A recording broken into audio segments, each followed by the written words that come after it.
نیت کے حامل ہیں۔ میرے حضور تشریف فرما تھے، صحابہ بیٹھے تھے کہ ایک نوجوان حاضر خدمت ہوا، آ کر عرض کرتا ہے کہ حضور میں نے اپنی ماں کو کندھوں پر اٹھا کر اللہ کے گھر کعبہ کا طواف کروایا ہے، تو کیا میں نے اپنی ماں کا حق ادا کر دیا؟ حضور فرمایا کہ تم تو اس کی ایک مسکراہٹ کا بدل بھی نہیں دے سکے۔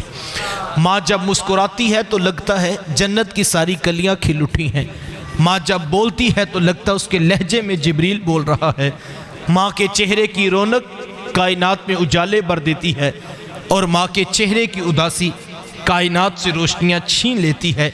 ماں باپ کس قدر اہمیت کے حامل ہیں۔ میرے حضور تشریف فرما تھے، دور سے ایک بوڑھی خاتون کو اپنی طرف آتے دیکھا، آقا کریم علیہ السلام کی نظر پڑی تو میرے حضور اٹھ کھڑے ہوئے، میری ماں پکارتے ہوئے اور دوڑ لگاتے ہوئے ان کے قریب پہنچے، پھر کندھوں سے وہ چادر اتار کر نیچے زمین پر بچھا دی جسے میں اور آپ کائنات کا قیمتی اثاثہ سمجھتے ہیں۔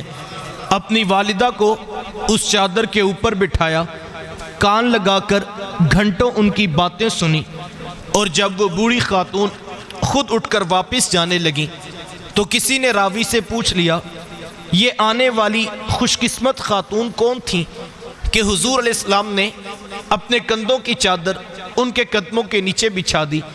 تو بتانے والے نے بتایا کہ تمہیں نہیں پتا، یہی تو حضور علیہ السلام کی رضائی والدہ حضرت حلیمہ سعدیہ سلام اللہ علیہ تھا۔ سگی ماں تو سگی ماں ہے یار، میرے حضور نے دودھ پلانے والی ماں کو بھی اتنی عزت عطا کی ہے۔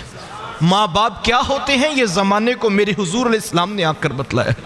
آقا کریم علیہ السلام ایک دن صحابہ کو نماز پڑھانے آئے، تاحد نگاہ صحابہ نے اٹھ کر حضور کا استقبال کیا، محبتوں برا یہ ہجوم دیکھا تو چھم چھم آنکھوں سے آنسو برسنے لگے، ایک ٹھنڈی آہ بری اور کیا فرمایا، لو ادرکت والدیہ او احدہما، کاش آج میرے ماں باپ بھی زندہ ہوتے یا ان میں سے کوئی ایک ہی زندہ ہوتا، پھر میں لوگوں کو نماز عشاء پڑھا رہا ہوتا، اس میں سورہ فاتحہ کی تلاوت کر رہا ہوتا، پھر میری ماں کو میرے ساتھ کوئی کام یاد آ جاتا، وہ دروازے پہ آتی، چلمن سرکاتی، اپنے میٹھے اور پیار بھرے لہجے میں فرماتی، ابنی محمد، میرے بیٹے محمد میری بات تو سنو۔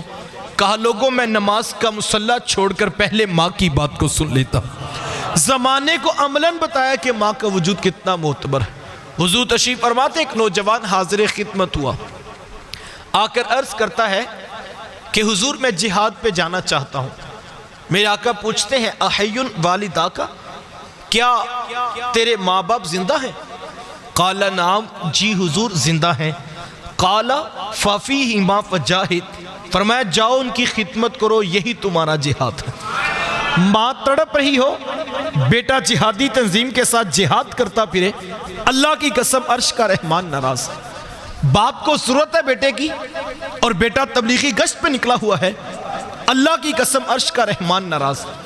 ماں باپ بیماری میں تڑپ رہے ہیں، وہ فالج میں مبتلا ہیں، اور بیٹے پیر کی چوکھٹ پہ جھاڑو دیتے پھرتے ہیں، اللہ کی قسم عرش کا رحمان ناراض ہے۔ یہ آج کے 2 نمبر اور ڈبے پیر تو حیثیت کیا رکھتے ہیں؟ اگر کوئی شخص ماں باپ کو تڑپتا چھوڑ کر حضور غوث اعظم رضی اللہ تعالی عنہ سے بھی فیض لینا چاہے تو اسے کچھ نہیں مل سکتا۔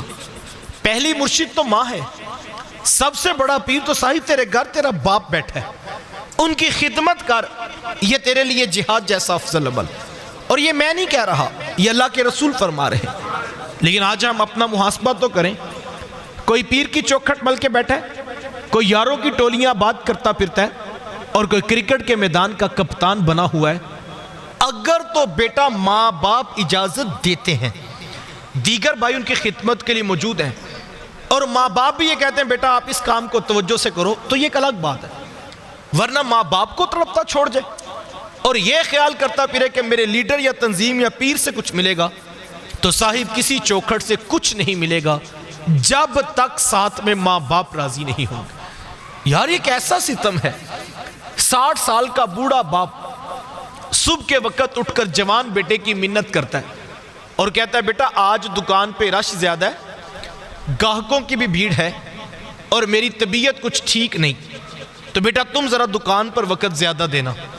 تو نوجوان آگے سے کیا کہتا ہے؟ کوئی جیتا ہے تو جیے، کوئی مرتا ہے تو مرے، میں نے جمعرات کو دربار پہ ضرور جانا۔ یہ دین کس نے سکھایا بھئی؟ یہ اللہ کے رسول کی تعلیمات تو نہیں ہے، اور نہ ہی یہ دربار والوں کی تعلیمات ہے۔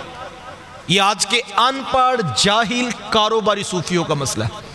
یہ ایک کاروباری شخص کا مسئلہ ہے کہ آج حاضری کم کیوں ہے۔ اللہ والے کو یہ کوئی ٹینشن نہیں کہ میرے دربار کے عرس پر کتنے لوگ آتے ہیں۔ اللہ والے تو یہ تعلیم دیتے تھے کہ بیٹا اگر ماں باپ راضی ہیں تو پھر ہمارے پاس تمہیں کچھ ملے گا، اور جو پیر یہ تعلیم نہ دے اور اپنی ذات کا طواف کروائے وہ کاروباری شخص ہے۔ ماؤں سے بیٹے چھیننے والے اللہ کے ولی نہیں ہوتے، گھروں کو چھوڑ کر جانے والوں کو واپس ماؤں کے قدموں میں کھڑا کرنے والے اللہ کا ولی ہوتا۔ تو ہمیں یہ تعلیمات دی گئی۔ تو یہ حضور کا دین نہیں ہے، یہ کسی شخص کا کاروبار ہوگا۔ حضور کا دین کیا ہے؟ اللہ اکبر، حضور کا دین سیکھنا ہے حضرت اویس کرنی رضی اللہ تعالیٰ عنہ سے سیکھ لو۔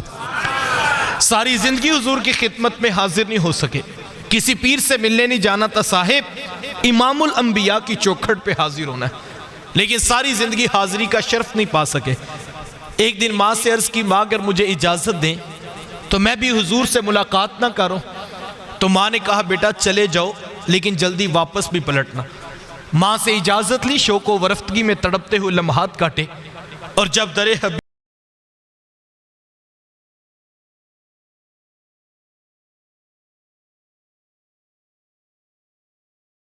پہ حاضر ہوئے تو آ کر پوچھا کہ میرے حضور کدھر ہیں؟ تو بتایا گیا وہ تو کسی سفر پہ تشریف لے گئے۔ حضرت اویس کرنی رضی اللہ تعالیٰ عنہ انہی قدموں پہ واپس پلٹ جاتے ہیں۔ کیوں؟ اس لیے کہ وہ یہ جانتے تھے کہ جس رسول کی یاد میں تڑپ رہا ہوں انہی کے کہنے پر ماں کی خدمت کر رہا ہوں، اور یہ ہو نہیں سکتا کہ میرے حضور میرے حالات سے بے خبر ہوں۔ اور حقیقت